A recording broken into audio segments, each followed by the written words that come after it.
Well, good morning, viewers of Soul TV. This is The Dialogue. Every Saturday morning, we sit to look at events that made the week. We internalize those events and we put them into context. My name is Simapolo, and welcome once again to this edition of The Dialogue. Today is the 26th day of March, the year 2022. Uganda is mourning the death of the Speaker, Right Honorable Jacob Oulanyah, who died on Sunday morning in Seattle, Washington, United States of America, where he had been found seeking medical attention. We will, of course, condole with the family of the late Jacob Oulanyah, the Parliament, and the nation at large. But amidst the mourning period, we have had a series of events, including the process to repress the Honorable Jacob Oulanyah, even when he is still in the United States of America. And a series of unprecedented events happened in this week, and that will make the biggest part of our discussion this morning. Welcome to the show once again. Jacob Oulanyah has been eulogized as an intelligent man, a skilled legislator, an honest politician, and one that has been robbed when actually he has been expected to change the face of Parliament. Again, what happened within this week is actually it actually stirred up the whole nation, and including, of course, the election of the leadership of Parliament. Now we have a new speaker in Right Honorable Anita Mongi, the woman MP for Bukedia district, and we have the deputy speaker, the new deputy speaker, the Honorable Thomas Tayebwa. Both were elected yesterday at Kololo Independence Grounds, and it was a moment. It was a moment that some analysts thought could have thrown the country into a constitutional crisis, because that whole process was somehow not catered for, but we had to do it, like I said, with the deceased still in the United States of America, but here back home we're into a political process that you cannot you cannot stop from being somehow political, because two big positions in the leadership of Parliament being contested for, then you must know that there have been a time of lobbying and jostling for those two positions. But again, we stand with the family of Jacob Oulanyah. But to look into all those issues, I've been joined by the honorable members of Parliament. Honorable Barnabas Tinkasimire is the member of Parliament representing Buyaga West in the 11th Parliament, and it is my honor and privilege to welcome you, Honorable, to the dialogue this morning. Thank you, Apple, and to our viewers, good morning. Particularly the people that I represent, the ones of Buyaga West constituency. Today there is a ceremony in one of my places. A bishop of the Catholic Church is coming to confirm some Christians. I will be maybe joining very late the ceremony, but we just want to welcome the bishop. I want to thank those people who are working and struggling to make ends meet. We are here in Uganda mourning the death of one of us, but who was certainly holding a special position, the position of the Speaker. That was filled yesterday. And we thank God that He's still sustaining us and also sustaining other people. We went through the election peacefully. This time around, it was not as flexing as the one we had when Jacob, or when I can't say Jacob, but when President Museveni was tussling it out with Right Honorable Rebecca Kadaga. Yes. Thank you so much for coming to the show. And Honorable Patrick Oshabe-Nsamba, the Member of Parliament representing Kathanda North, welcome to the program. Thank you, my brother. Thank you very much for having me. I want to greet the viewers that good morning, especially those that are coming from Kathanda North and Kathanda District, or Greater Mubende as a region. I want to thank God for your living, that you are alive and working. I also want to extend my congratulatory message to the NRM party that It's a double win. they got new speakers, and congratulate Parliament as well for having the positions filled. Amidst this morning of the Right Honourable Speaker, I know many people have issues about it, but at least that's something behind us now. I think the focus now should go to the proper realization of the the Speaker, the burial, and everything that must escort a big person like him. Thank you, sir. Thank you so much, our viewers. This is the dialogue, and we kick off with the sentiments. And like I said, the death of Jacob Oulanyah stirred up the nation with suspicion around what caused his death, even when his personal doctor and even the entourage that went to Seattle in US came back and said, well, he had a terminal illness. He could not survive. But again, the suspicion kept running around. And it's not the first time, honorable members of parliament, we'll give it some few minutes. You remember when the late Archbishop for Kampala Archdiocese, Dr. Cyprian Chitulanga, died, I think it is the same suspicion. And when the Deputy IGP, General Paul Okech, died, the same thing happened. Now I don't want to say that it is a habit, but it has been happening. Whenever every high-profile citizen dies, then there is that suspicion. I don't know if you can give it 1 or 2 minutes. Why would we be suspicious even when the post-mortem reports are presented? Then the suspicion keeps coming, and it's very, very uncomfortable. Patrick, you know,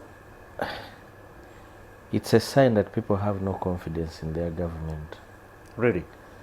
It's a sign that people are suspicious of their government, because amidst all this, they are not pointing to anything Casimiro or Nsamba to have caused the death. They point at the government. And once it happens today, it happens tomorrow, it happens the other day.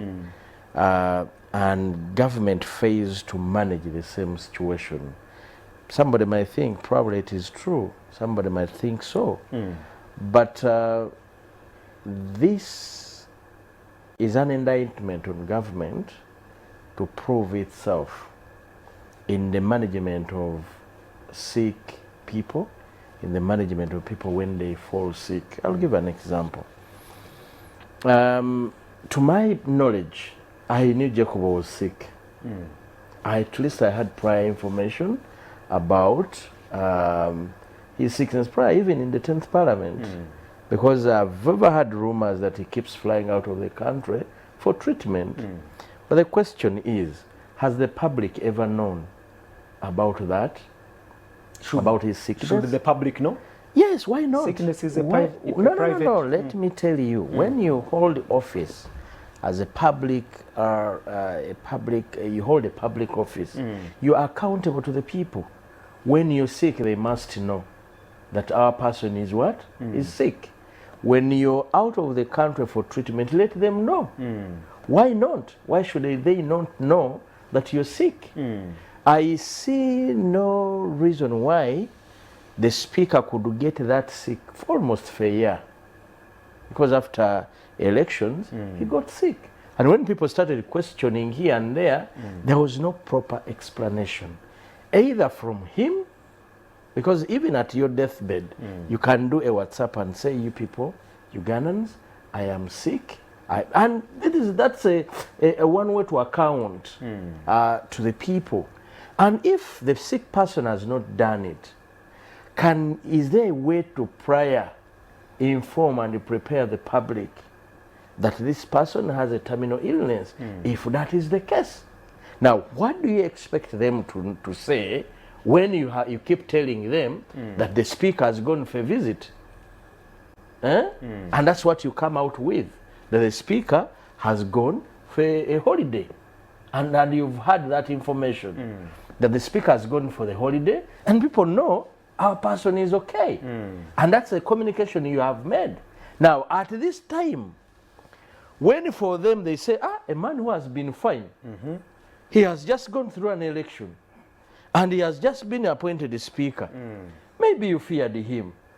Maybe that's why you killed him. Maybe now, that maybe comes because for you, your level of management and the way you try to manage information, you mean with your information, and you do not know that you're doing this on behalf of the people. By the way, we leaders must know that when people entrust us with the offices they do, it is their office.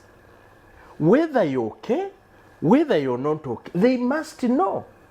If you're a member of parliament and they don't see you in parliament, you have not told them that I am sick, they will question. Now, if you're a member of parliament, why not come out to say, hey, my people of Kasanda, I am not feeling well, I am bedridden, and you account for that, you let them Honorable know. Samba, from what I know, according to our laws, one's health status is a private issue, and which actually, even to publish it, you must seek his or her consent. Are you suggesting that people who hold public offices should somehow be open? I have a feeling. Health status? I have a feeling we must always be accountable to the people where we are, because when they don't see you in parliament, you're a member of parliament, they don't see you, you're 3 months down on bed. I have an example of my female MP, Flavia Nabagabe, sorry if she's watching, and she got sick, and I kept telling her, do a video, tell the people that I'm sick. And she felt she was not ready to do that. I kept pleading with her. I said, please, show people that you're not well, because they are not seeing you in parliament. And until she got convinced that it is necessary. Yeah, I saw her and post when some she posted, people said, oh, we thought Museveni had bought her. We thought the NRM had convinced her to join them. Now everyone got to know that their MP is sick.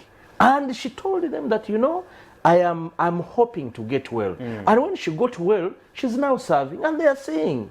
So that, you know, the period when she was not there, she was sick. And for me, that is the bit of accountability that must come on the part of us, the leaders, to the people, to avoid such things. Otherwise, government, you're responsible to keep the politicians alive. Otherwise, government, you're responsible to keep politicians alive, whether opposition, whether NRM, because a politician is a people's person. Yeah. People will want to know what killed their person. Okay. People will want to know, like I heard in Gulu, they want to bury Oulanyah in the traditional way, so that they are convinced that surely he was not killed. So for them, they really feel that because you never accounted to them. Okay. The government never accounted to them. Probably even the speaker never accounted to them. Okay.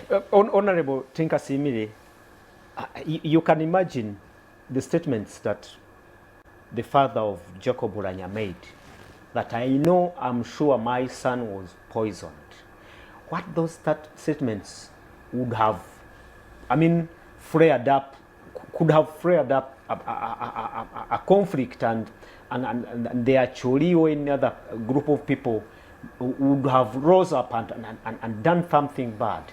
What do you think about that privacy that comes with public officials about their health situation? Well, I want to agree with the submissions of my honorable colleague, because I think he's made a very, very important point that like public leaders, ordinarily we should be accountable at all times to our people, to a level that even when we are not feeling well, we should come out and tell them that the situation of my health is not allowing me, I am not well, such that they can pray for you, those who can pray, those who also can sympathize with you, because it is, they may expect, like for us, we work up to, we normally have a very long schedule. When you are sick, you may not handle that long schedule of the week, of the day. They should be able to say now, honorable, must have time to rest, such that you can try to catch up, gain, allow the body to recuperate itself. Of course, the biggest trouble that we have had, leaders in this country want to still show I am strong even when they are weak. Nchali na stamina. That's why President Museveni will endeavor at every election in a rally kukora, push up, to show the country that even when they are saying that I am 70 or I am 80, I am still very strong. Who does not know that an aging person doing push-ups is a very dangerous thing for that person? Who is a kutukirao? But it is a kind of exercise. No, but it is a physical exercise. But when you take to the public like that, you are trying to prove a wrong point. They should actually know that you are aging, and you should be treated as such with due respect. Everyone knows, even the courts of law, when you clock 50, you are considered a man of advanced age. It is even in the courts of law, when you are asking for bail for somebody who has attained the age of 50, it is a ground of asking for bail. For bail. Even when you are sick, it is a ground of asking for bail in the courts of law. And but you find when people are terminally ill and they are hiding. I want to say I was not privy to the sickness of Right Honorable Jacob Oulanyah. I was only given information that at one time he had a stroke. I think as a result of some accident, and he spent a longer period in Mulago Hospital under treatment, where he had slipped into some kind of coma, and the people knew he would come out when maybe his brains are not working, because many people who go into that situation, they come out when they are really bad. Their part of the brains have been washed off. So their part of the memory has been washed off. So he was lucky that he got out with all his mental faculties working. All said and done, whether you are sick or not sick, you can still die. Because the issue of death is a question of the creator. Yeah, true. Some people may not believe this. They say, it is only the sick who have to die. We have seen people who are not sick dying instantly. He sleeps, the following day, he does not wake up. He receives a heart attack. A heart attack can be caused by any condition. But when you see people trying to explain the death of a person, they have had no information. And of course, 10th, I don't know, 10th Parliament, I will inquire from my honorable colleague. Do you think it was a longer period? When did you get to know about? Which I said it was rumors that when Speaker. Yeah, but it was just the Chief rumors. Justice has said Oulanyah has been flying out of the country. Yeah. Okay. So where he's trying to soften the anger in the public, particularly from northern Uganda, who feel their son at 57 should not have died. I want to calm down the people of Acholi that you are not God to determine when a person should answer the inevitable call of his creator. Anyway, any of us, one day we must answer that call. When he calls, you will not tell him I'm in the toilet. No, even in the toilet he has called people. Even in the bathroom he has called people. Even we have seen people in the vehicle. Dr. Kagwa, my Medi Kagwa, my learned friend, Medi Kagwa, died around Mulago roundabout in the vehicle. Many people have died. But Honorable, after the father, after the death, the father, the suspicion, it has become more of a habit. No, of course, you know when why people have to ask hard questions. Excuse me, is that when these big people die, government does not give a post-mortem report to the people what has killed them, and then what makes where they have attempted to do it, they have all died of a similar thing, blood clot. Blood clot. Be a coincidence. They are asking this God who is killing our Ugandans It could be a coincidence. with the blood clot. General Oketa died of blood clot. Bishop blood clot. Okay, blood clot. Alonda blood clot. And very many others dying blood clot. Blood clot. A force blood clot. Now we are moving away because now they said if we say Oulanyah died of blood clot, the Ugandans will finish us. He died of cancer. Honorable, you join in our section of Ugandans who still have doubts about. No, of course I do. I am a member of parliament. When Right Honorable Oulanyah died, and the father, whom I think was very close to his son, who raised up his son, said, I know my son has died of poison. I developed good pimples to a level that today if I go on a ceremony, even if you offer me water, I will say I am okay. Even when I am not okay. We go to, these days we go to Kororo. You will offer me lunch, I will not take it. Even water, you will, we are about to start. We have reached we are about to start carrying like the way General Tinyefuza said that when they go for high command meetings, they carry chapati in the pocket. We are about to reach that level. Really? Yes, to avoid this matter. But why? Why would we get to that level where everybody is suspicious of something bad happening. No, of course, Is it bad politics? Is it? it is very bad politics. Very bad politics.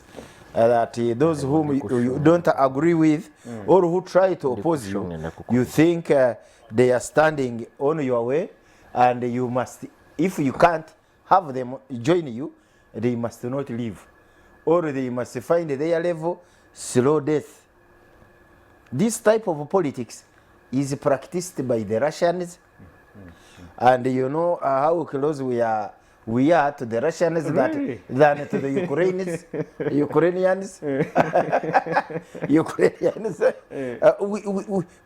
We have entered the world of uncivilized politics. Uncivilized politics, where somebody who is your opponent, you feel should be eliminated. We have seen this even in the constituencies. It's becoming a do or die. Now when it comes to the level of the presidency, where people have spent 36 years at the helm of it, and they don't want to leave, then these other ones who have just joined, they say, this man is not going anywhere. I have just joined the table of eating, at least he must keep there.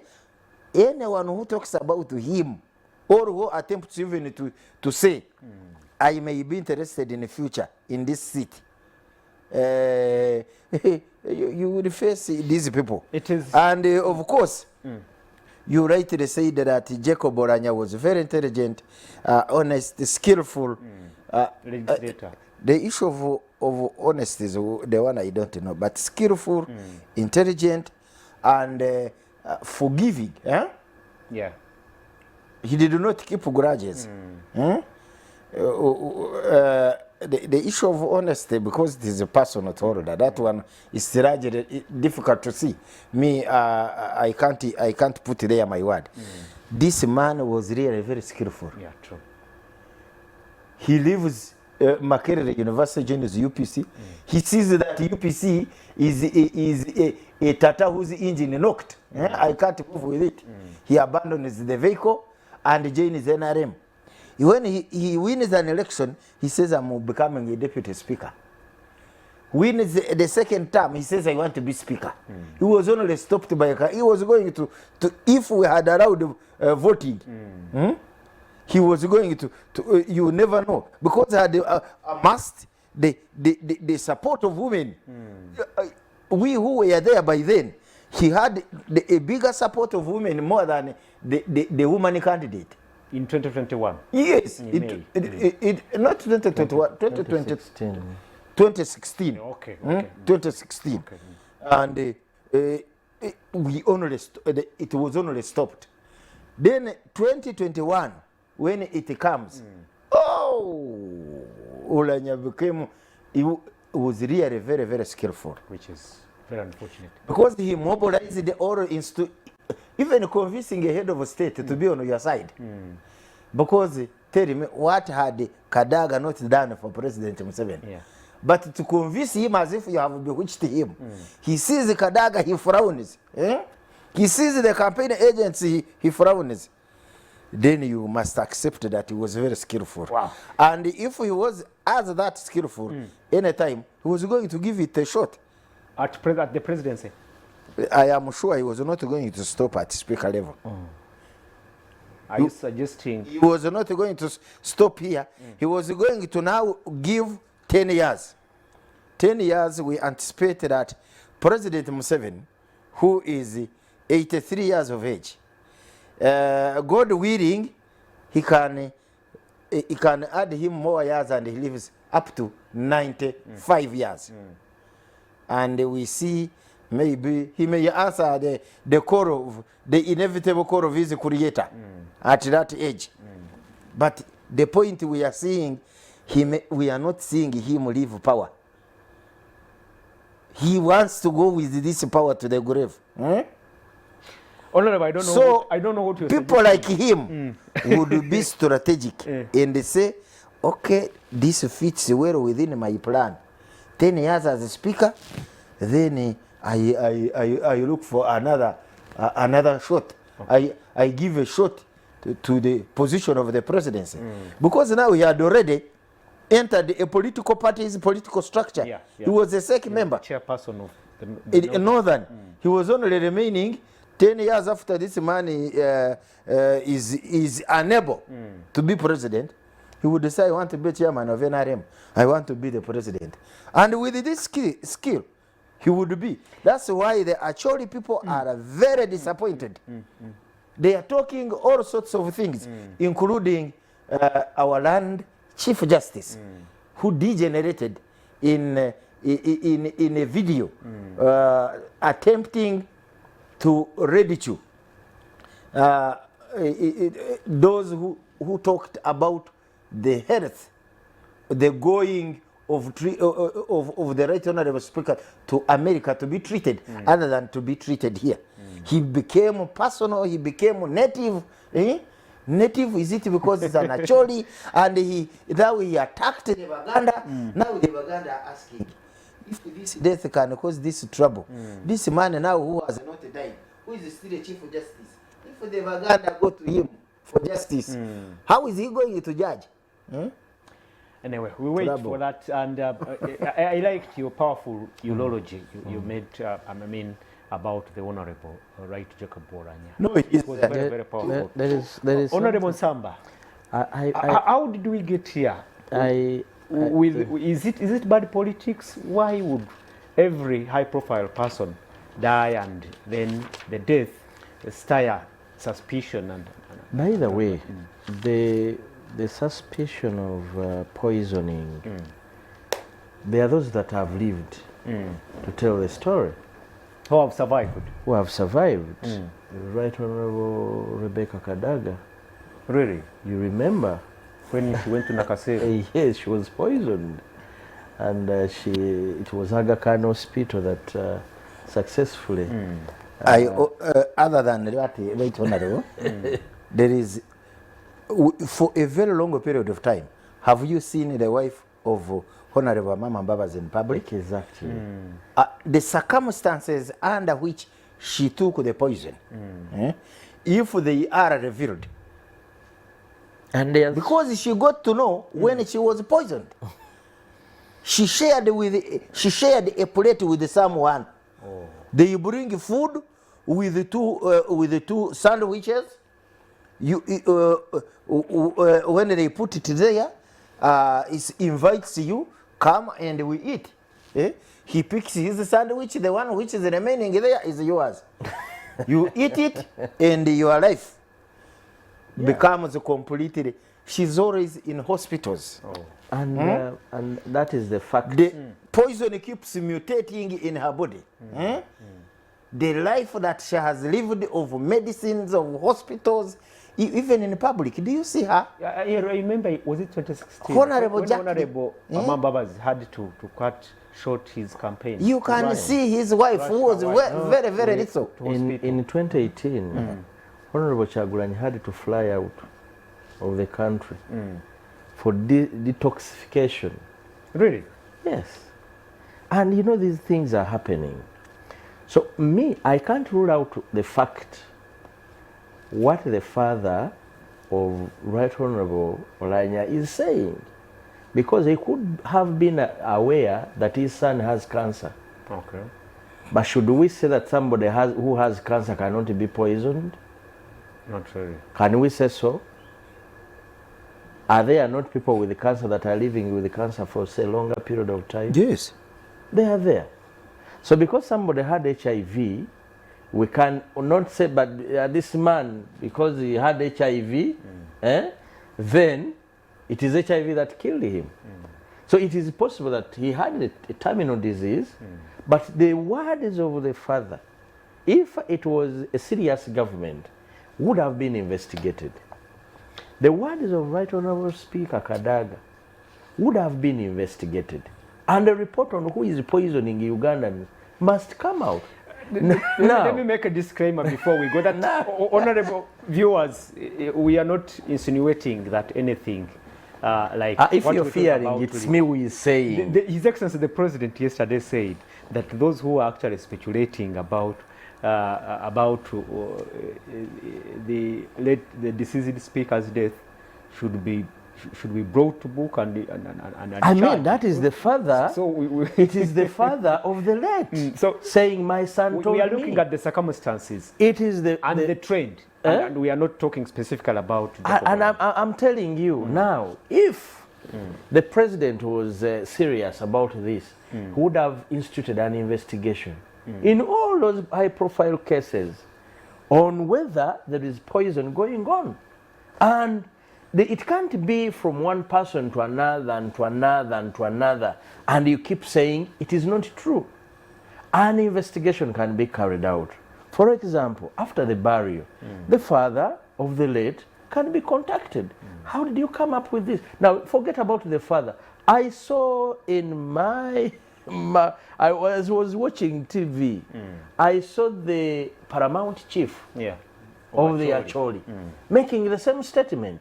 Could the paramount chief have said something like that without anything serious?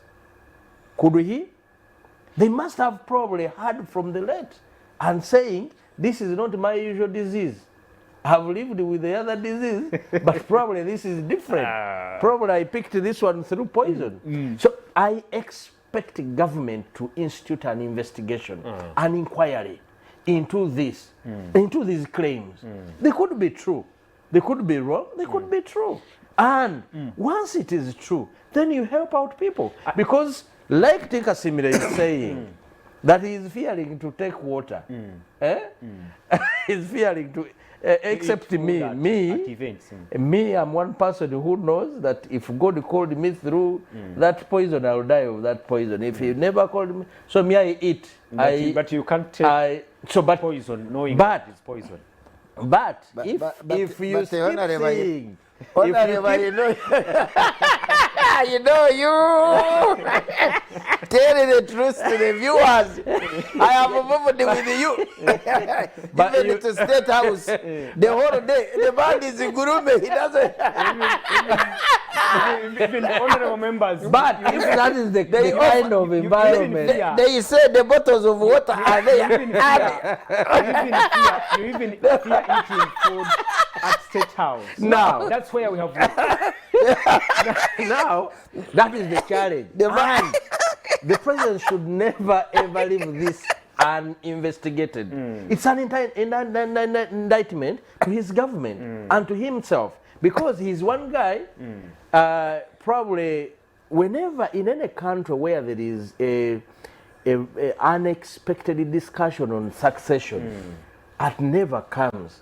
And the people who are coming up and cropping up to come up and look like they will replace the man are the ones who are dying. And the man is living and is enjoying life.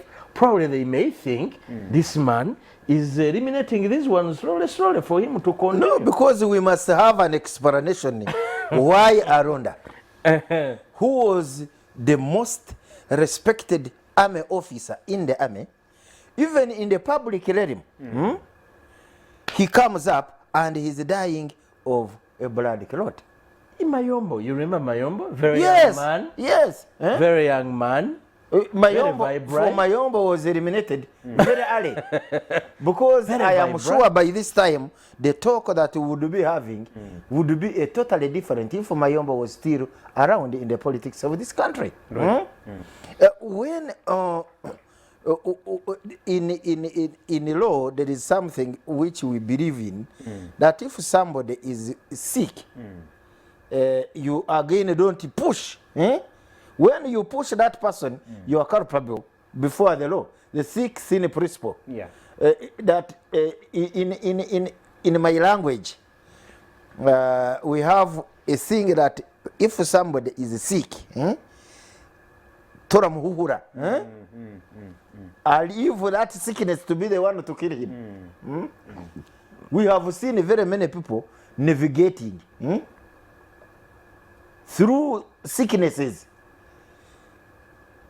We have seen President Museveni for a very long period of time. When he's greeting, he greets with the left. And the people think he's selfish with the left, with the right hand. Hey. The right hand is sick. Members, He has been a head of state for a very long period of time. Huh? People are navigating with their sicknesses and living.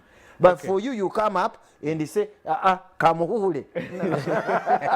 members, And, Kamumaleko. we need to wind up. You know, We have to go for a break. this is very serious. in just 1 minute. Because now anyone who comes out within the current formation, anyone who looks like he's popping up, because Oulanyah was a big proposal, and people are saying that if he's not, then this man might come.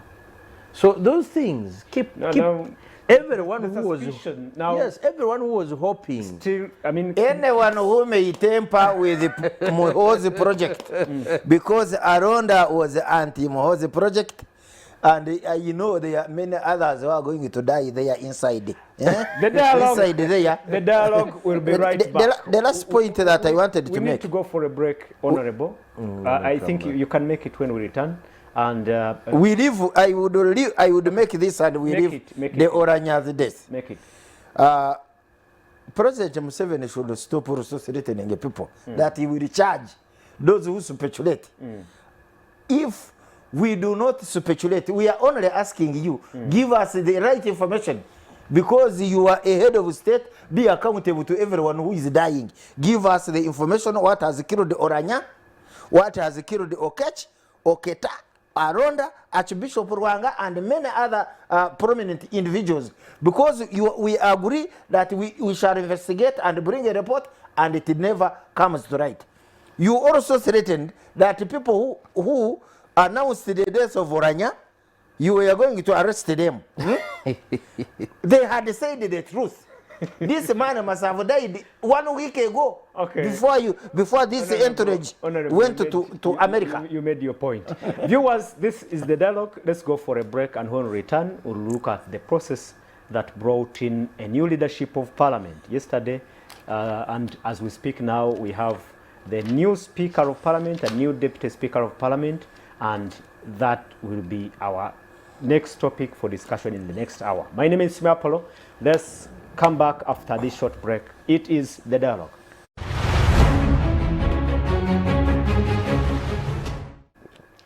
Welcome from the break. This is the dialogue. My name is Sipiika Oulanyah. We have honorable members of parliament. Honorable Patrick Oshave Nsamba. He's the member of parliament representing Kasanda North in the 11th parliament. And we have Honorable Barnabas Tinkasimire, the MP Buyaga West. And we are still looking at the death and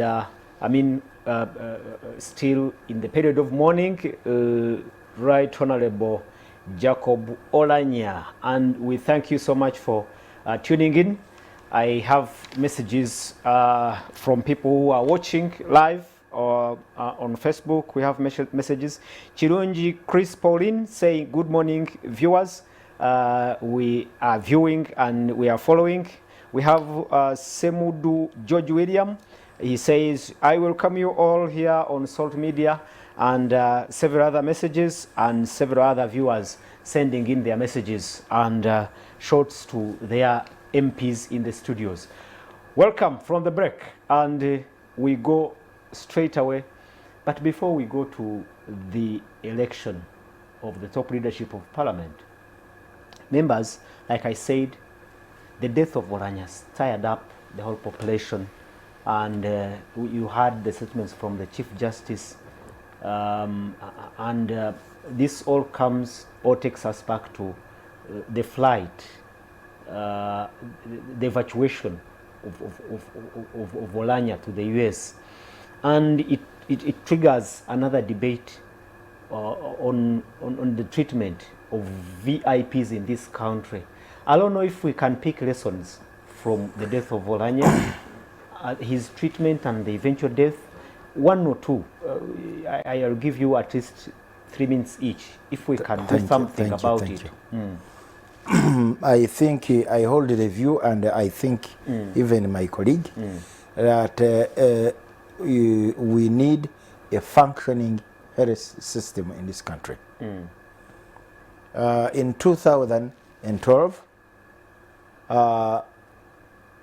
when immediately we were sworn in, we had vowed as I think the 9th Parliament to solve and fix the problem of the health system in Uganda. We asked Dr. Yomochi by then to come up with proposals that would fix this problem, because he was very, very passionate about it. And he came up with a proposal that required much more money to the health sector to fix the problem. For us, we are looking at least making health center 3s where our voters go functional, to have a medical doctor, to have at least a medical doctors, a ped gynecologist, and well-paid nurses and clinical officers. Increasing the pay of doctors from what was then to a good level. Making sure that hospitals, those health centers, have supplies like medicines full time. And they had made a proposal. Then the government, when he brought this money, they said we don't have money. Indeed, they made us to, we asked the president that you allow us to look for the money in the budget, and he allowed. We moved and went to Munyonyo. Is it Serena of Chigo? And was there we were there for a week, item by item, looking at the budget. We were able to find a lot of money under the item of entertainment in government. Only one item. We picked off we picked off from the item of entertainment 30% of the money. And we were able to get the money that the health sector wanted. When this proposal was presented, I don't know what happened, because now we agreed in the caucus. Then the following day, in the afternoon, we have to go to the house. I don't know what happened between midday and 2. We reached the floor of the house. By then, the prime minister was, and the leader of government business was Amama Mbabazi. He comes up. Normally he would be the first one to speak, and he says, as far, because we had been referred back to go and solve that particular problem. On reporting back to the house, he said, we have agreed to leave the budget the way it was. There was an uprising inside the house. Skillful and intelligent as she was, the Right Honorable Speaker, Rebecca Kadaga, adjourned the house for a short time. And now when actually adjourned the house, discovered that even the short time was not sufficient, she adjourned it to the following day. From that particular day, members were called to Nakasero. For us, myself, Honorable Nwagaba, Honorable Nsereko, Honorable Sechikubo, and some other Honorable Chamadidi, and some other members. We collected in the members' loan. We said this is the position we agreed on. To increase the budget for the health sector. Yes, we must stick to this. They must bring this money. We have just agreed on this matter in the NRM caucus. Let it be the one to be played. In subsequent allocations, did it increase anyway? No, I was still telling you that even the following day, before the day would close, because we were still caucusing on what is going to happen the following day. These people who had been called to Nakasero, they came back with a band of I remember it very well, because we were shown by at least 2 members of parliament, whom I think I do not have any reason to doubt what they said. They said for us, we have been in Nakasero, it is a stone throw. They have given us 2 million for fuel. So you assume they were bribed That's to drop they, the agitation? They agreed because in that meeting it at Nakasero, they agreed to leave the budget the way it was, not to cut it, to leave the eating in office to continue, and not fix even the health centers at Health Center 3. We have moved over a long many years. Yeah, that it's coming to problem 10 years now. still remains. Health Center 3, you can go there. Some pictures you have picked them, UTV people, they are appalling. At the national level, where we would fall sick with terminal cases like that one of Right Honorable Oulanyah, and we are treated. You know what is going there. Even the little money that we put, those who are in charge of those things, they say if the president if they are paying members of parliament this to change the age limit, they give them 300, 500 million. Who am I? Since no one has fallen sick, or if those are falling sick, I'm here also managing the crisis. This one belongs to me. So Honorable, should we expect... They even take the money? Should we expect that you will pick lessons Recently, we voted for money to start constructing a specialized hospital at Rubowa. I'm told the money, when the MPs went to check where the money was, they were locked out of the place. The hospital has never come up. Because if the construction was going on, we would see, if you don't need to enter. You see the building. You see the buildings because the space is big.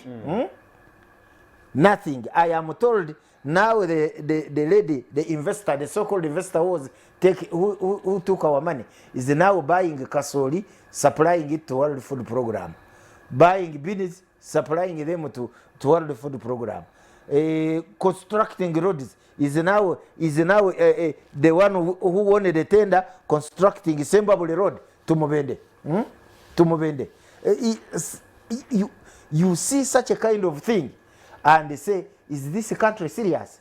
Then when somebody falls sick, like Right Honorable Oulanyah, indeed the information we have that by the time Right Honorable Oulanyah left or was in the country, he actually knew he was going to die. He begged, he pleaded with these people. He said, don't take me out of this country, allow me to die from here. He even said that, please, this money you want to make me go to spend outside. Outside. Do something, use it to invest in the health sector of this country and help many Ugandans. Because he was frail, he went into a situation which was not, then people whom now they are suspecting said, this man, if he dies here, it will be trouble. They decided to abduct him to America. I want to state, this is my position.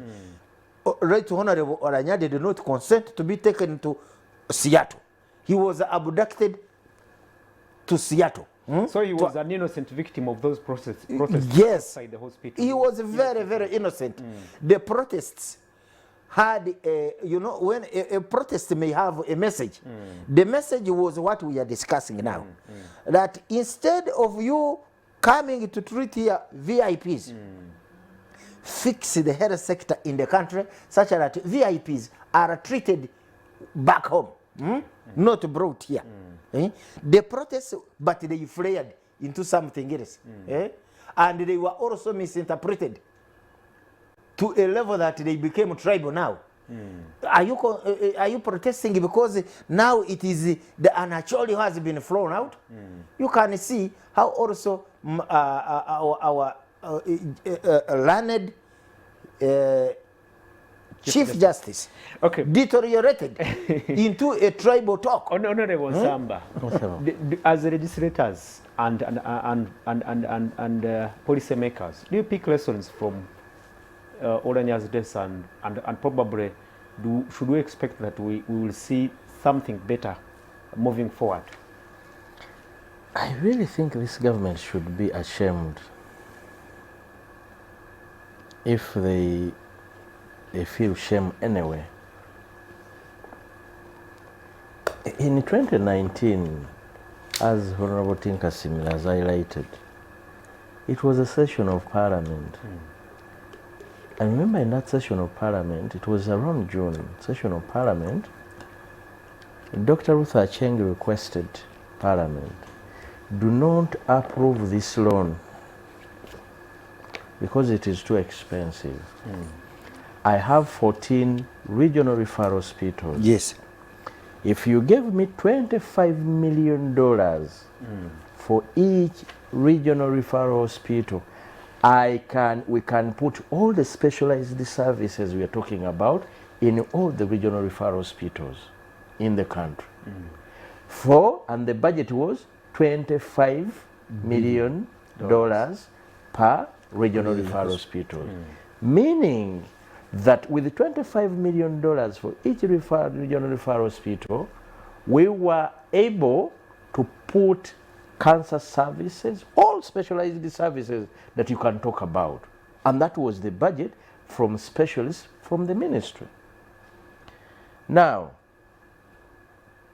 all that Dr. Cheng said was not heard by the members of Parliament because they were going to Chankwanzi at that time. They were going to Chankwanzi, was it to pass the sole candidate thing around that? It was actually, they were focusing about that age limit. Not age limit, it was sole candidature. Because we had already over... Sole candidature was during the time of Amama Mbabazi. 2016. 2016. So when this Honorable Anita Neroti, Honorable Anita Neroti 7 years ago. So this is when they were going to do something to do in Chankwan that time, and they lied to them that this money we are passing, you have your share. And that money was passed. $397 million. $397 million. For the specialized hospital in Irobowa. 2 years down the road, I mean 3 years down the road, the Speaker needs specialized services. The Speaker of Parliament needs specialized services. Despite the fact that that loan was taken and Ugandans must pay, that hospital was supposed to be built in 2 years. So the services that we went to Seattle to get from the Cancer Institute in Seattle, we would have got it here with that money. 3 years down the road, the hospital which was supposed to be completed in 2 years' time, it is still at foundation. It's good you are legislators, you push it. Now, follow it. Push what? The money was stolen. You want to push what? That money, but you're somebody in the news just to follow up on that money. 3 months down the road after they released the money was nowhere to be seen. It's only that Ugandans forget, and they forget that they have to pay this money. So the money that was meant for, I really do not think that Italian is the one that stole that money. Because there is no country where you can steal all that money and you go scot-free. You can't. So the people who cheated us, the Ugandans who are making us suffer, because Ugandans in Seattle were saying, hey, all the money you have to build specialized services, you're eating it, why come to where it is? That was the message. And that was the message. The protesters were putting. And these people just try to turn it tribal. The Nobert Maos and the Chief Justice. But you also know that some of these people, they are highly paid. They are highly paid So- to do public relations for the state. But a Ugandan who knows that we are supposed to pay as taxpayers 1.5 trillion in tax, some money that somebody just stole and took away. Why would not a Ugandan protest? And for me, I really do not think they protested because Oulanyah was an Acholi. No. They protested because he's a government official. The same thing they did to Judith Babiria when she went there to give birth. The same thing they will do to any Ugandan who is hobnobbing with this government, which is stealing people's money, and nothing is done about fixing the health sector. And for any country, the pride of any country is for those people to be able to be treated properly, for its citizens, treated the care. welfare of Yes. citizens. But these people just run away with the money. They steal the money that comes here. They steal the loan money that they come here. Now, we are at a point where Parliament had no choice. You have to treat the Speaker. Are you saying we have no choice? We had no can't- choice. We can't do anything. We had no redeem- choice. to redeem these millions of dollars. No, we know at the point when the Speaker needed those services, we really had no choice. Because the doctors, despite the fact that the doctors are available in Mulago, the equipment and what needs to be used on the Cancer Institute and the management of a patient of that, the level of Oulanyah, could not, even if we are talking about poison, government must be able to treat people who are poisoned. Okay. Even if that is the case. You But will give me 1 minute to say one last point. Wind up. But because we are led by a government of thieves, we had no choice. The Speaker, Parliament had to go in its own budget. If you hear that members of Parliament have not been paid, do not think it was a simple small money that you had to use to fly somebody like that. If you hear that members of Parliament are not paid, or emoluments are not paid, or the construction of the building are stalled, it is because Parliament, a matter that would have been managed here, we had to fly somebody Anyway, as far let's as wait. The last point that one point, but I would want to hear you talk about the national health insurance scheme. What happened? And I mean, that can't help unless you have the services. It's okay to talk about the National Health Insurance scheme if there is a hospital in Kasanda that can provide the services. But you do not have the service, this place where the people of Kasanda can get the services, then even if we talked about the National Insurance scheme, it could never have solved the problem of the late Speaker. And the likes of the late But Speaker. it caters for the majority. the point that I wanted to raise is related to what you have just said, and my honorable colleague made the last comment on. The health insurance. How many Ugandans can afford it? The question now is, if there are no health facilities to offer such specialized free of charge to Ugandans, do Ugandans have any capacity to afford those specialized treatment elsewhere? In the private sector? In the private sector? The issue is no. This country, this government has deliberately kept people in poverty. They, for the last 37 years, 36 years, they have not conceptualized that we came to lead and we must transform people to have that capacity. In case any of their family members fell sick, to be able to afford at individual family level, to be able to afford without selling their land, this any medical treatment. And other than us talking about them stealing this money for putting up a health facility for Ugandans, we must also blame this regime for refusing to create capacity among the Ugandans. Kino kantyogereko mu Luganda. Abantu kuba beesa n'obusobozi obw'okwesobozesa singa babeera ngo obulwadde bubalumbye awaka babeere n'obusobozi obusobola kujanjaba abantu baabwe mu malwaliro basasule. We were terribly exposed during COVID-19.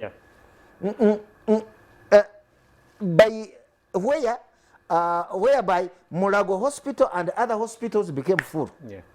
People were forced, because they were desperate to save their dear ones, they took them to private health centers.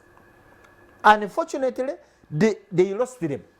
And now the health centers, private health facilities started confiscating dead bodies.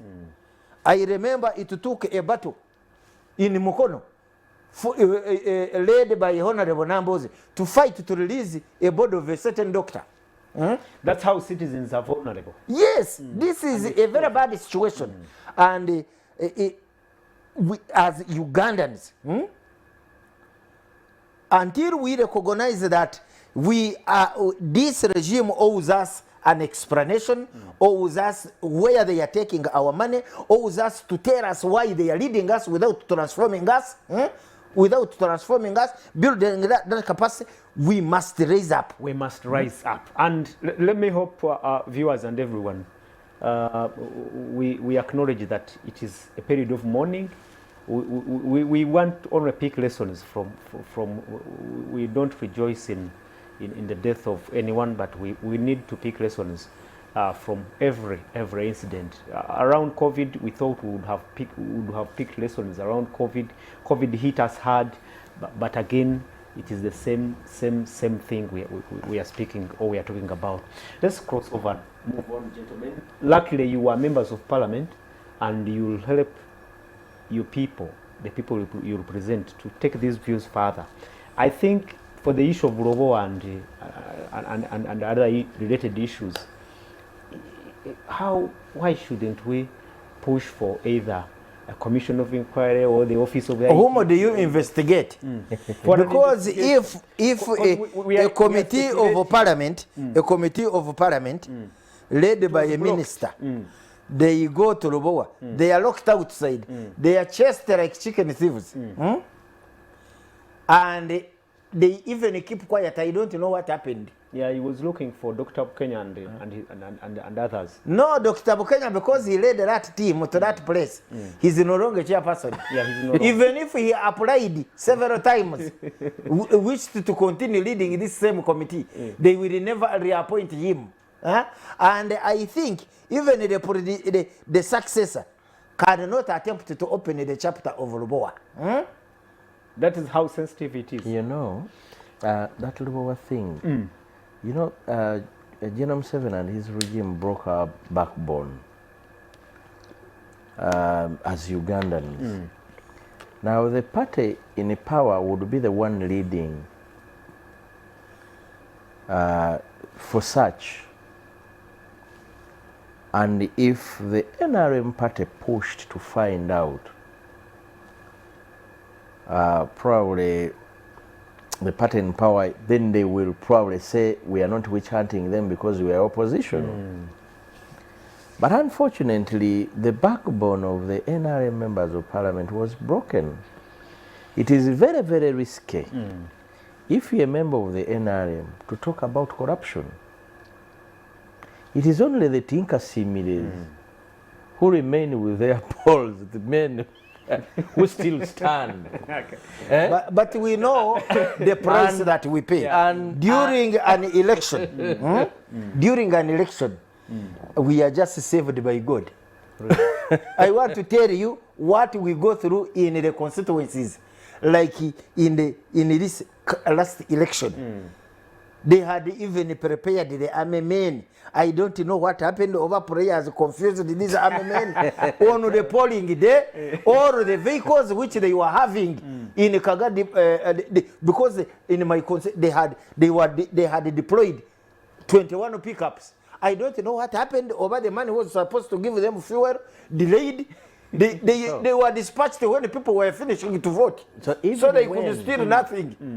Even when So NRM members of parliament, is there hope that this... even when wait NRM a minute, members Honorable. of parliament, Wait a let me minute. first complete my statement. I want you to make a commitment that this neglect of the healthcare system can be worked out, and starting with you. Not under this regime. You can see very, the very Honorable bad. Minister for Health abandoning the portfolio, resigning without even informing the boss to go in the contest for speakership. That speaks volumes. Yesterday I saw this Right Honorable Minister, this minister. She looks a very frustrated woman. Under this regime, Very frustrated. it is very hard because for them, they are more concerned with how do they keep power at all costs. And once that is the preoccupation of the people in power, today any member of parliament from the ruling party is safer talking and praising them. Really? Once you discover that this business or this project in Muhoozi has a hand in it, you have to back off. Once you discover that Salim Saleh or anybody in the first family has a hand in this one, be it that it is affecting the environment, be it that it is causing ill health, be it that it is causing anything. So whichever money is stolen and you know that it's members of the first family that are involved, everyone has to back up. Back off. You back off and there is no choice. And that will be a story that can never come. So you'll never investigate in war under this regime. Do not expect. All right. You will never expect all monies that are lost in the Ministry of Health under this regime. It is after they are gone that we will go and do a post-mortem and see how further or how deeper they stole the country. All right, viewers, we need to move on, but I have messages coming in. Munkabira Dawood says NRM is even stealing their own life. Chitalo, it is your message there. And Eddie Nduga saying, I'm watching live from Seattle, UK. That is where the Right Honorable Right Honorable Jacob Oulanyah was taken for treatment. Gary Asime says it's very true. Health insurance won't help when we don't have health facilities. The few in existence are overwhelmed by the large numbers of patients. Instead, our lawmakers are busy sharing the stolen money. Shame. And it is another comment there. Abdallah Tugume and many others are still sending in their messages and comments, and we thank you so much for those comments. Gentlemen, honorable members, we only have less than 30 minutes. Let's talk about the new leadership of Parliament. You have a new leadership. Well, from their profiles, they are well skilled and have potential.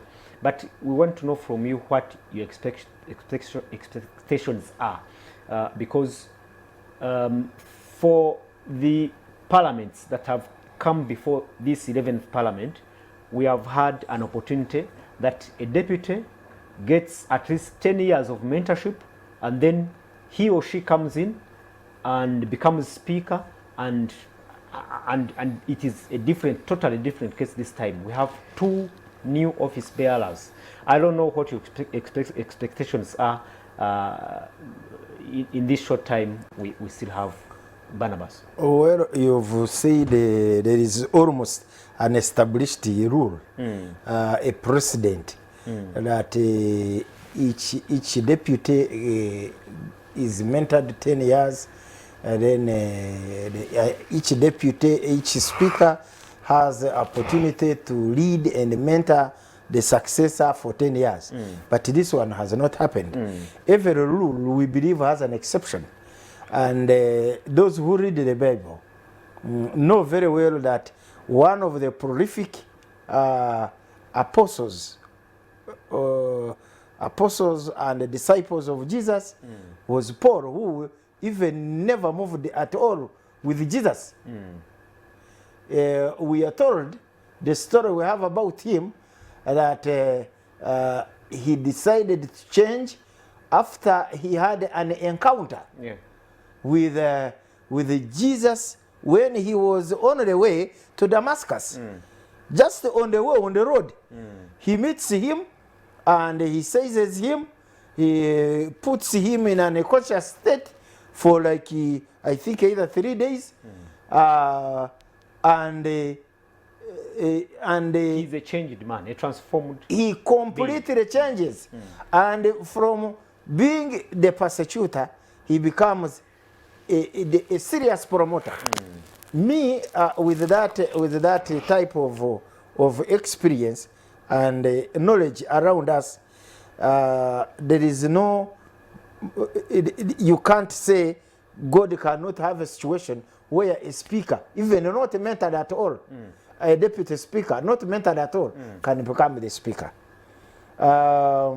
When you look at the sessions of parliament that we have had 77. 71 were chaired by the deputy. Yeah. The late only chaired 6. That is a heap of at least effort that we see from a deputy. Okay.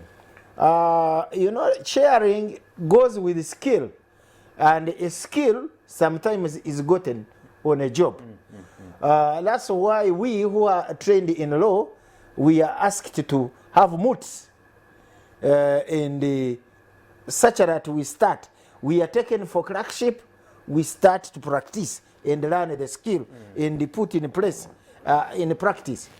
The deputy has had her 9 months of training, and we believe, as chief whip, government chief whip.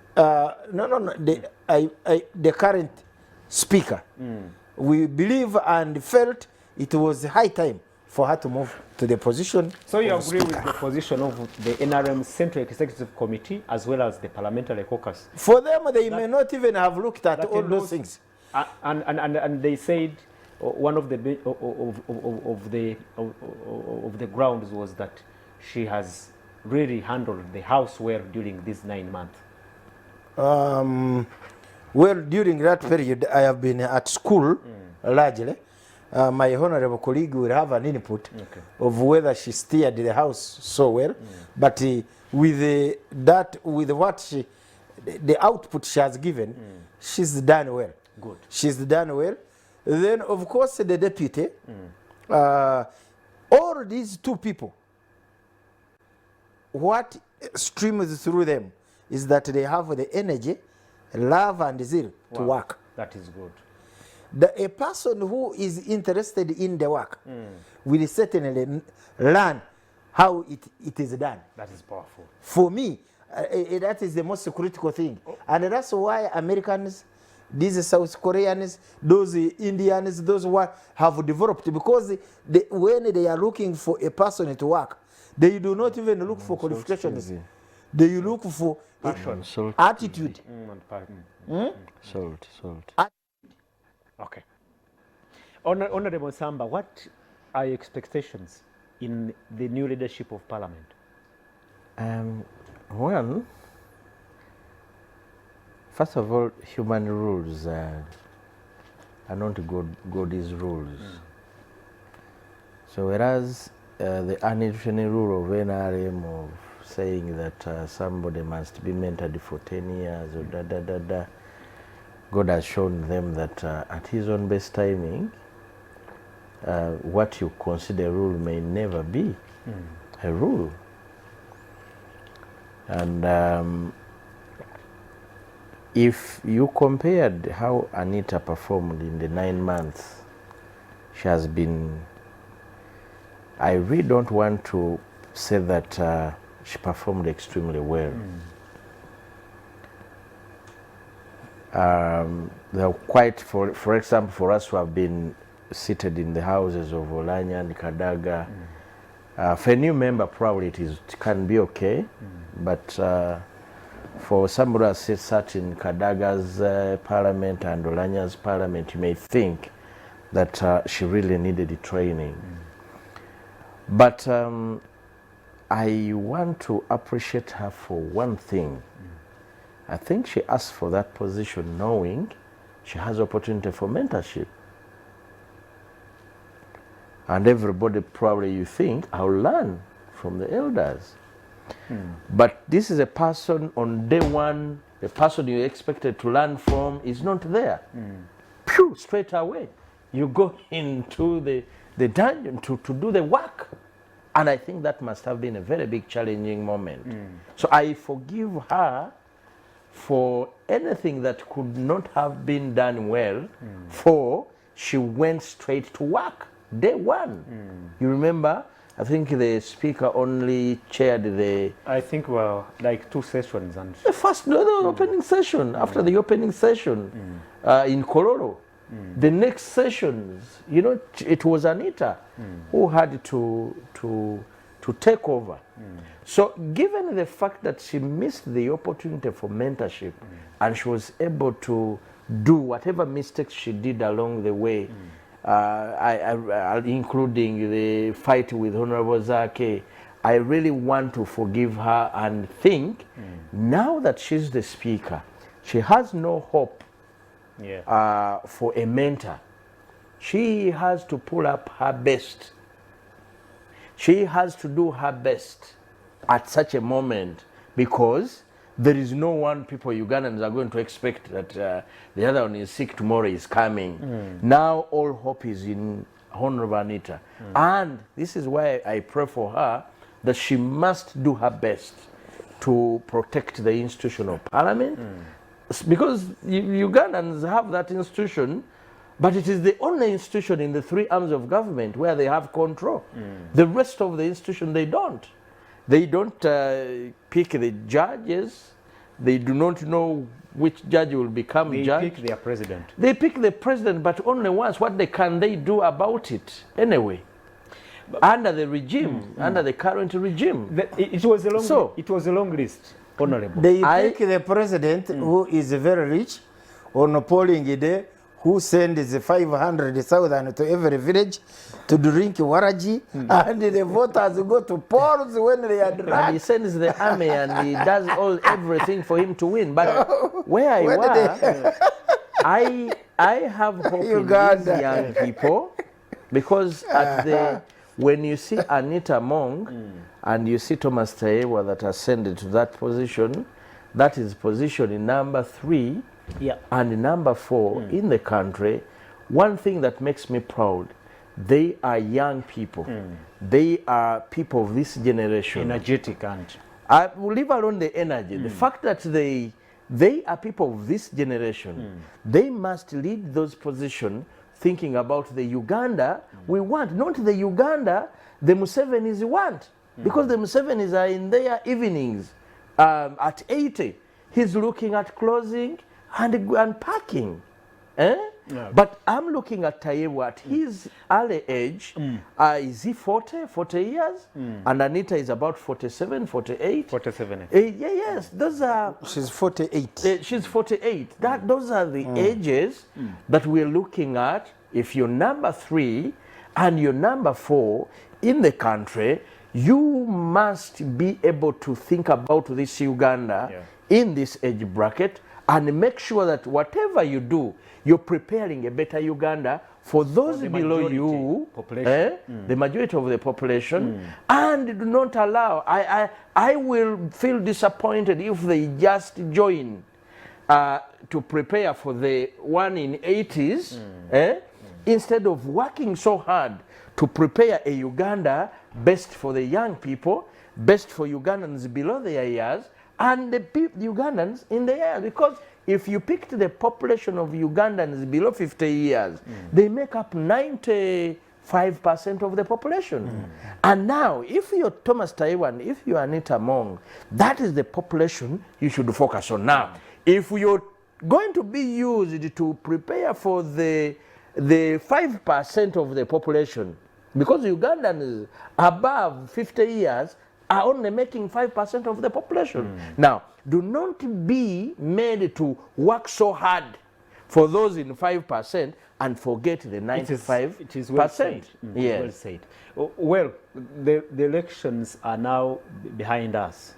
But let's look at that long list of aspirants. There were 13. Eventually, Dr. Jean Luther Cheng dropped out. They remained 12. And in those 12, there are those that a section of the population think would have really been considered. For instance, Honorable Maxson or both, people thought that maybe he was the right man for the job, either deputy or speakership. I don't know if we missed anything, Barnabas. No, for me, the country, because that was the decision of the party. The issue of the speaker is determined by members of parliament. And the opinions from the voters who are the members of parliament, they hold the view that the person they voted is the best person. You holding the view that Oboth was the best, according to them, because me I listen. They think the best thing that Oboth can be is being a judge. That is very aloof. He does not talk to them,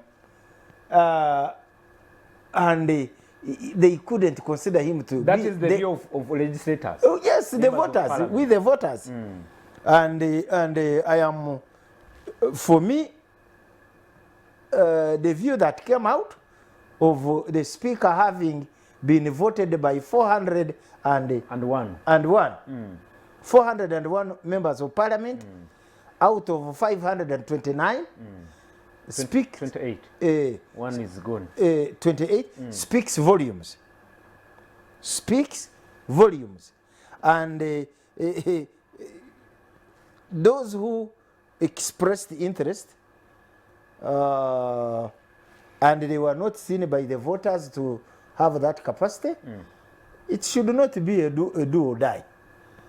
They can still... Your friend Sechikubo was really no, of course, why hopeful. Some of my colleagues are choosing to present themselves for other reasons. There are other reasons. One, the president has become inaccessible. Okay. For reasons maybe he fears COVID, he fears so many things. Yeah. These days the security around him is just too much. Yeah. It's just too much. So some people to choose to talk to the president, they will use this forum. Some of them, when God has given us this opportunity, they are posturing. Let's see, have the opportunity to talk to the president. Those who were in central executive, the information we picked from them are that others, even when they do not even have an agenda of leading, no, for them, they went there to make sure that now the president listens to what they have to say. That's where we... And all of those ones, they have to be removed.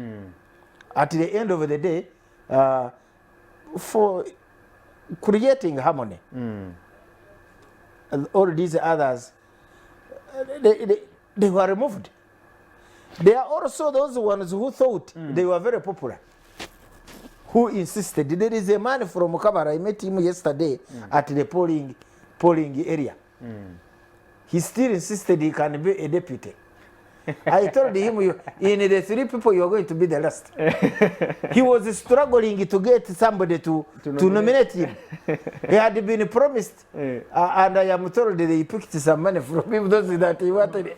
They changed, they said, to over my dead body, I can't nominate him. Anyway, we cannot... The man was very disappointed. He left the corona ground. He did not even cast his vote. For deputy. We cannot he went away. We cannot rule out those individual interests in such processes. But of course, at sometimes they materialize and bear fruits. You remember the people who contested against Kadaga and Oulanyah.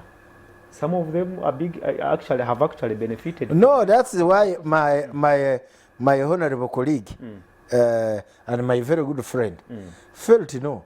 I think my battle let it be sorted by the people. if the people who were removed in the deputy speakership race, Honorable Tayebo was made the chief whip. Honorable Maxson was made state minister for defense. Honorable Nabanja was made prime minister. Honorable this senior learned friend from this district after Butambala. She was made the chairperson for legal. For legal, and Honorable Sechikubo was left there. The reason they give that for us we are very, very stubborn, but the issue is not even about stubborn. I think some people just hate us, and we for what we stand for. But if you are choosing somebody from FDC who was directly hitting at you, in the opposite direction, and he is in your cabinet, why would you still say you can't give Sechikubo because he has been talking about you? Okay, we are running out of time. But FDC wants to take power from you. For us, we are just talking. We have not taken power from you. You will be shocked to see Honorable Patrick Insamba maybe being picked, because now we have former members of FDC. Actually, Right Honorable Anita Mong joined NRM just last year. No, even Tayewa is a renowned FDC person. But for us, the point here is that immediately you become a party member, you hold a card. And when you hold that card as a party member, you enjoy all the benefits, all the privileges, of within the party. The list was very long, and SEC picked the two they picked. First of all, I don't want to comment about the NRM selection, but I'm hearing from my brother, Honorable Tinka Simire. I might be speaking the truth, but then it's very unfortunate that people would come to vie for a position just because they want to see the president. Yeah, it's very unfortunate. And if that is the case, then that is very bad. Ugandans will never take them serious again when they turn up to ask for similar positions, because positions will keep opening up. But I trust General Tinka Simire. He normally says the truth, so that could be the truth about those that went to pick nominations. I want to speak about the credentials in 1 minute, because we are winding of down. Honorable Basalirwa, who came as the opposition candidate. He got only 66 votes. Yes, only 66. Not even opposition MPs. The whole of them voted for him. That's if you're sure that all of them were around. Why wouldn't they be around? It is very possible that some members of parliament and many members of parliament were not available yesterday. And for me, I really want to think that picking from what he said about Maxon both, I think Basalirwa is a down-to-earth person. Yeah, true. He's a seasoned lawyer, and he's seasoned in terms of legislative agenda. And I thought we had a good pick. But you didn't have numbers, and therefore no chance. No, the other thing is that the members of parliament, in parliament now, the majority of them are new members of parliament. Even if you talked about Maxon or both, even if you had the other genders, many of them don't know Asmani Basalirwa. Many of them don't know Maxon or both. Many of them do not know Sechikubo. They have just joined the parliament. The person they've known is Anita Mong. Well, the person they've seen is Thomas Tayebo. It's like it's another factor that played out. And that was a very, very big factor. Majority of them, who they know, is who they voted. Honorable, you're parting short. We are running out of time. Yes, my parting shot should really be to ask the new speaker and the deputy speaker to know that there is a country to lead. And many Ugandans, that house, that parliament, is a parliament for the people of Uganda, not for the NRM political party. It is, and I liked her statement when she said that I'm going to be a member of parliament, I mean a speaker for all, a speaker for the people of Uganda. I just wish, one thing I missed about Jacob Oulanyah, when he became speaker, he promised a new parliament, a new beginning. He promised a new Uganda. Okay. And I really wanted to leave to see the impact Jacob had to make on the Parliament of Uganda. Unfortunately, we had no chance. Now the opportunity is for Anita Mong, the opportunity is for Thomas Tayebwa to make their impact on the country. And we are going to watch to see whether they are going to disappoint or we are going to be proud of them as Honorable Barnabas, Ugandans. just 1 minute. I would hold the same wish if my colleague has stated, if these two speakers had not gone into a contest.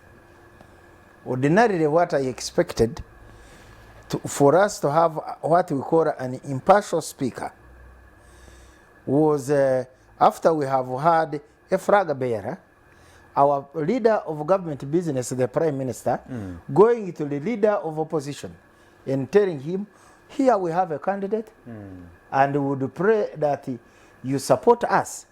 In the spirit of us having an impartial speaker, we don't vote on the speaker. But I don't know whether that was done. Each party saw it as a contest, not as an opportunity to have an impartial speaker. And indeed, a contest was seen where opposition brought a speaker, their candidate, and the ruling party brought their candidate, and the ruling party won. So even when they are doing critical matters on the floor of the House, where NRM has to win, it has to win. Even when the opposition has brought the best idea, it will be sorted because this is our speaker. Honorable, our time is up. And that is going to be the problem. Our time is up, and I must thank you so much for being with us all these 2 hours. Thank you so much, our viewers. Thanks for the comments that have been always coming in. We did not have time to look at them again. But I must thank Honorable Patrick Nsamba, the Honorable Member of Parliament for Kasanda North. Honorable Barnabas Nkasimire, Member of Parliament for Buyaga West. Thank you so much for your time, and I must say it was a good one. Good afternoon and a good day to you out there.